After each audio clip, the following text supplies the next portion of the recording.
chatting energy today, and it turns out a 50 kilo ewe and a human have the same energy requirements for maintenance. So 8.7 megajoules. If you read the packet of a biscuit packet, it'll tell you that it's calculated on an 8,700 kilojoules or 8.7 megajoule maintenance energy requirement. So for humans, this could be a diet, and you'd maintain weight.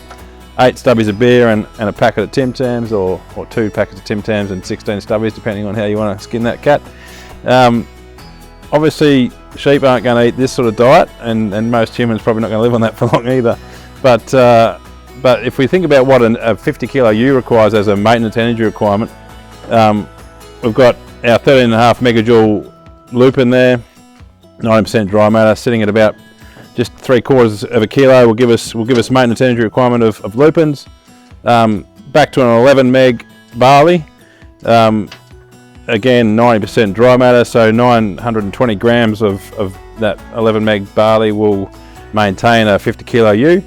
If we're out at oaten hay, we're obviously back down the energy density a bit, 7 megs, just over 7 megs this sample.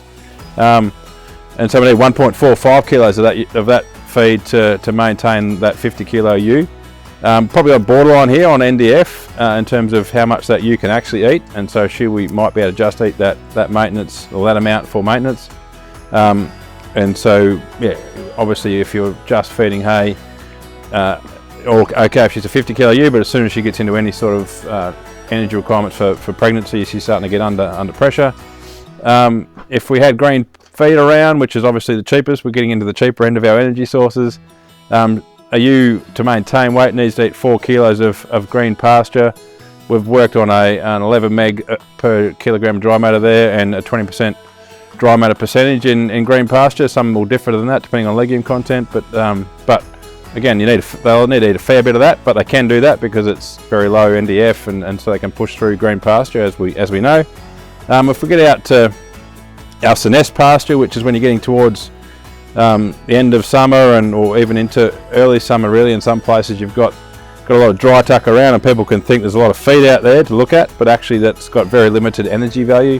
So this stuff's sort of sitting around 4 megajoules of energy per kilo, which means they'd have to eat 2.4 kilograms of that stuff to maintain weight.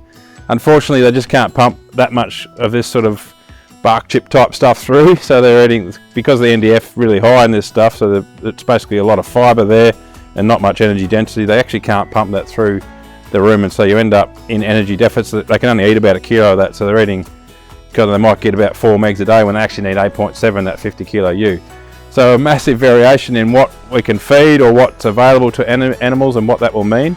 And it's kind of all good when that's just, you can kind of see how you can achieve that relatively easily when you've got a 50 kilo ewe that's just maintaining weight. But as soon as she's pregnant or lactation, we start tripling some of these requirements that she'll need, and all of a sudden we get to some really big numbers, and we see why animals are in energy deficit or can be in energy deficit when they're late pregnant or into early lactation, which can cause all sorts of problems. So and that's when we really need to be working on our energy requirements, thinking about those individual animals out there as ewes, and working out who's a single, who's a twin, who's dry, what energy do they require, and what feed have I got them on, and can they actually eat enough of that feed to maintain weight, or should I be supplementing with some of these more dense stuff? I wouldn't get into this sort of stuff for your sheep, but for lupins and barley are often what we can use to supplement some of those. A couple of megs a day, so maybe 200 or 300 grams of barley can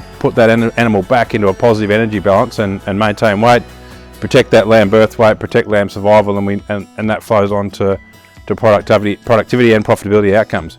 But yeah, no, it's really interesting to have done this exercise today, to actually go on through the process of weighing all this stuff out, calculating it all out, to think about how you can have just that little bit of lupins or that whole pile of dead stuff over there, and it's exactly the same amount of energy.